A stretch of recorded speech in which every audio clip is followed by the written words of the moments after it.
today's topic, season 1 last episode, which is episode 12, okay, how to determine the right purchase price. Okay, how to determine the right purchase price to avoid overpaying. Okay, I've been hearing on the ground many buyers are holding back the purchase. Okay, holding back the purchase, worried that will I overpay if I buy this or should I buy that? Okay, don't know how to determine which one is better. So today's my sharing will be to cater to this group of consumers out there. Okay, how to determine the right purchase price to avoid overpaying. Okay, this is my profile, co-founder of PropertyNet.SG, on unbiased property blogs, reviews, and personally I've been featured on Money Talk, Channel 8, 财经追击, Property Guru, and the new paper. Okay, disclaimer over here, whatever information that I put up in my slides, you can find on all government agencies. It's all public data. Okay, nothing to hide. For this topic today, how to determine the right purchase price. As I said earlier, many consumers are now holding back on their purchases due to this fear of overpaying. This thing here is this. Nobody wants to overpay. Nobody wants to buy a property and lose money, right? I come up with 5 pointers that you all should look out for. Okay, these 5 pointers is important. Point number 1, know the market sentiments. You all must know, like, on the ground, how are people reacting?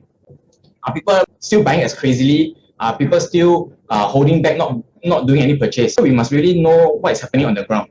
Okay, we look at the ground sentiments and also the market trends. So as we see news articles, right? When people on the ground think that, hey, the market don't seem to be doing very well. But then next moment, hey, how come this project launch 7% on the day of launch? You can see there are always two sides of the story. Or some don't buy. Then on the other side, everybody's buying. See what's going on. So this is what I call market sentiment. We must know what is happening on the ground. If you want to follow closely to the market news, okay, if you are a buyer going to buy something, okay, do follow our news channel whereby you will have all these news articles updated, okay, to share with you about the market sentiments. Okay, you might not buy today, or you might be looking to buy 6 months later down the road, but at least you must be in sync with the market. Then you know that, or when you're buying, you'll be the right timing and right pricing. Right. So this is what I said. After one week after that, shortly, right, another project launch, Live at MB, sold 75% of the units. This is what we call positive market sentiments. People are still very bullish, very bullish of the market. That said, being bullish is one thing. So that is market sentiments. But when we talk about official data, how is the market? Where's the market going? So we always have ups and downs, up and down, right? Now we are very high up already. Very high up. Will it go further up? This one we got to monitor. This data is already published, as in will be on a quarterly basis at URA portal. This is the QR code for you to scan and to follow the data. For this second quarter, right? This second quarter, the release date will be on 22nd of July, which is 4 days later. 4 days later, this will be officially released. Okay, released on URA portal itself. All right.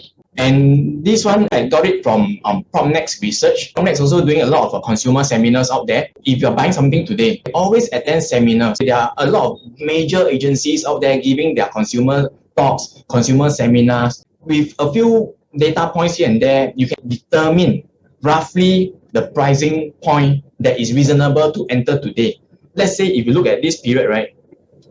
We always look back, wow, in year 2015, we look at ECs during then, the EC launches during then, right? Only 750 per square foot. Then we talk about outside central region, they are only going about 1,000 per square foot range. Then the rest of central region, maybe 1,005, or core central region like Orchard area, 2,005. And then now you fast forward to today, right? You'll notice that, hey, the prices all went up already. They all went up already. Even ECs, the recent one, North Gaya EC, 1,250 around there per square foot. Then when you look at the mass market, okay, upcoming one, we have the upcoming is coming to launch, I think most probably this weekend. The prices is already around here already, 2,000, 2001, 2002. Papers was saying average per square foot 1,890. Then when you look further up, rest of central region, 2004, 2007. Core central region, 2008, 2009. Okay, that's the Orchard area. That's point number one. Okay, know the market sentiments and know the market trends. Okay, that's point number one, which is important. You know the overall picture. Secondly, know where you are going to buy into. Okay, that's very important. You must know where you are going to buy into. Know the regions. So basically, in Singapore, right, three main regions will determine the price trends and the price range. We have core central region, which is the CCR. RCR will be rest of central region, and the outside central region. The CCR refers to the core central, District 9, 10, 11, the downtown core, and Sentosa. Total in Singapore, right, there are 28 districts. In the past, we keep on hearing people saying which district is more expensive or whatever. But in today's market, if you look at the Singapore market as a whole, as a trend, we only divide it into three regions. They call central region, rest of central region, and the outside of central region. So this is how the regions are being demarcated out. So this is the map from URA. So if you look at it, we have District 1. Even if you look at District 1 itself, Raffles Place, Cecil, Marina, People's Park. So this is at an intersection of both CCR and RCR. So sometimes when you just cross one road, how come the price across the road become like maybe $300-400 per square foot cheaper? Because if you are careful, you realize that one is at the borderline. You are buying into RCR and it's not a core central region.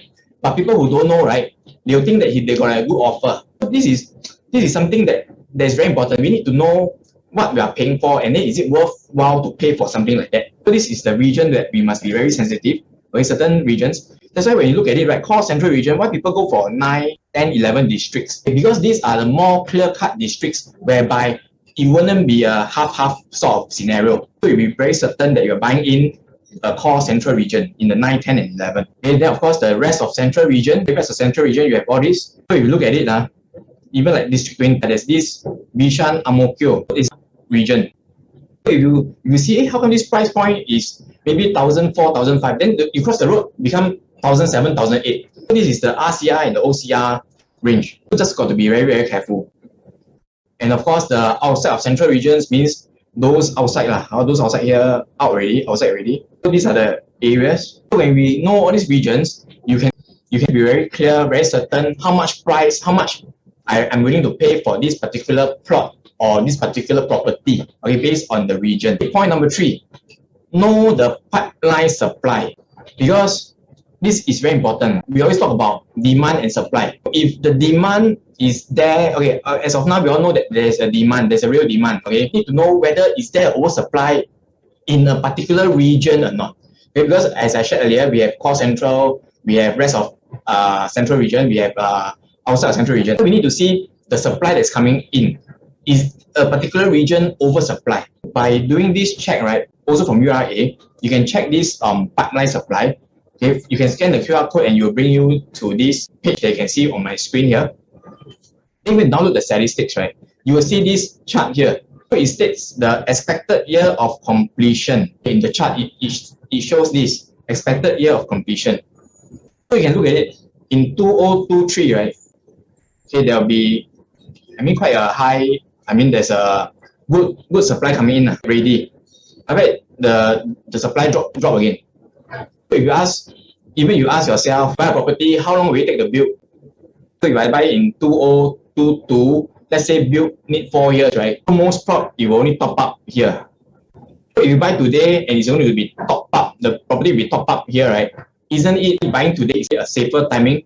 Because you'll be top up in 2026, whereby it will be just nice to fit into the market. Because 2026 is very, very low or very, very low supply. As you can see, as of now, okay, the pipeline supply. Then of course, if you monitor by the regions, okay, how many units are coming into the regions? Okay, we have this core central region, we have this rest of central region, and we have this outside central region. So if you look at it, even URA themselves, they always use these 3 regions, these 3 key regions for their sharing on statistics. So you all must take into your mind, okay, these 3 regions, where are you buying into? So it must be very clear. So if you look at it, for core central region, it's only 10,000.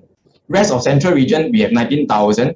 Okay, outside central region, which is a mass market, it's only 17,000. So if you ask me, in the past, OCR, which is the mass market one, right? Usually this one is much more than this. So if you ask me today, or you ask us the market sentiments, is there any new launches in the outside central region? To be frank, it is very, very, very, very limited already. Not much really, not much supply already. Fourth point here, we need to know what are the upcoming land sale prices and the upcoming locations so that we can do a good comparison.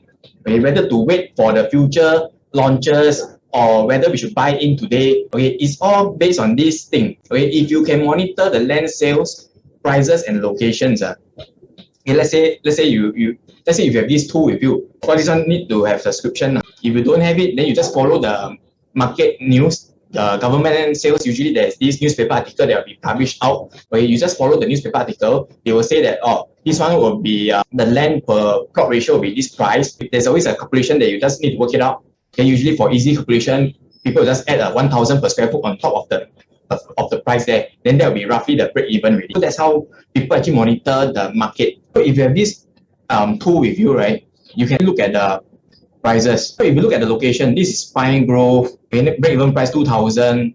Then this one is on block, right? The break even is 1,006. And then this is another on block over here at Hyde Road that side. So you look at it, the prices are all around this range, and the developers of course need to make money from there, right? Because it's just a break-even price. So developer usually they will mark up by another maybe 15 to 20%. That will be their profit margin. So again, if you look at it, this one most probably become 2425, right? This range. So everything you can see, the price will be moving upwards, very upward trend. And of course, if you look at this EC over here, EC, the EC, this EC at Bukit Batok West is already 1134 break even. So if you talk about getting a profit, most probably the developer will start to call for 1,003 already.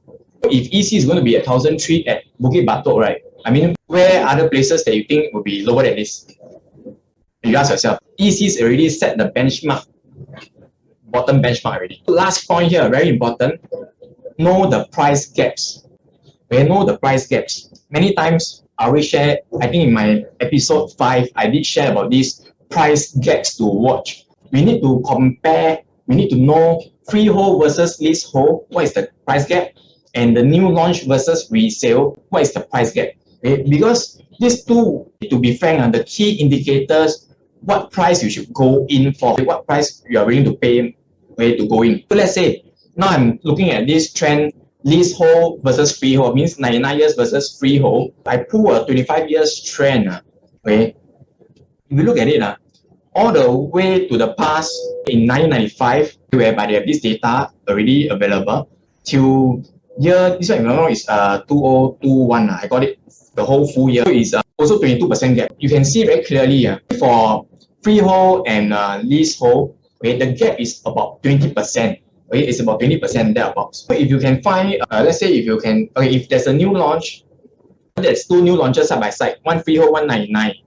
And if the freehold is just like 10% more than the 99 one, right, then you might as well just pay another 10% premium just to get the freehold, because it is well below the gap of this 22%. Okay, so meaning you profited a good 10% already.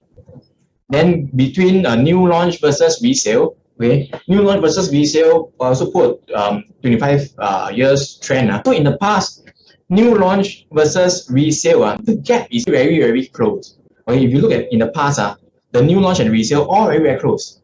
Okay, it is only during this period and beyond, people start to have this change. But what I see the phenomena now is this, the younger generation, they like brand new units, they like to stay in a brand new house and things like that. There's always this group of young millennials coming in, buy new units. And when we look at the trends, right, even tenants today, right, they rather go for newer units than look for the older units. So it has become a human behavior that things change over the past 25 years, that now people are looking at newer product, a newer product. And when we look at the price gap, right, between the new and the resale, the gap has already widened to now about 49%. Okay, 49%. In summary, for freehold versus leasehold, right, okay, this is the 22% gap. If the gap is small, okay, that means if you compare the freehold and the leasehold, if the gap is very small, okay, like 5 or 10%, then you go for freehold. Because recently I noticed some of the 99 years rest of central region prices is already very close to some of the 99 years freehold already. There's no difference between freehold and 99 in rest of central region, and some also in the core central region. Okay, the gap is very, very close. So if that's the case, right, go for that freehold property instead. Then of course the next trend will be the new launch versus the resale trend. Okay, new launch versus resale. When you are thinking, should I get the resale or should I get the new? Watch the gap. If the asking price of the new is not too big, right? Okay, if the gap is not too big, still within the range, then you just go for resale. Okay, go for resale. But if the gap is very big, if the gap is very, very big, then go for resale. Okay, meaning the resale will chase after the new launch prices. Okay, but if the gap is very close, very small, okay, then go for new launch. Okay, it makes more sense because new launch, the lease is longer and the development is newer. So that one will have more attraction. Use these gaps for your own judgment. In conclusion, today these 5 points, I confidently say these 5 points are my own guiding principle to property investments and even to help clients to analyze properties. So basically, you must know the market sentiments now, the supply also, the regions, the supply, the land sale prices, and the location. When you see, you call for this kind of prices, then I'm nearer to town where I'm willing to pay more. So at least you know there are such supporting numbers at the outside of central region. Then you can see that it is more worth it to buy a rest of central region property. Then you see the price gaps. Of course, that said, right, I always advocate in my sharing all the while, I always advocate this. Always ensure that you have done your financial planning. Before any property purchase, always do your financial planning. Do your own income assessment. Okay, see how much can you afford to purchase. Then go ahead with your decision. As long as the monthly installment you're paying, right, will not like overstretch yourself by too much, then go ahead. Because in the long run, Singapore property price will go up further.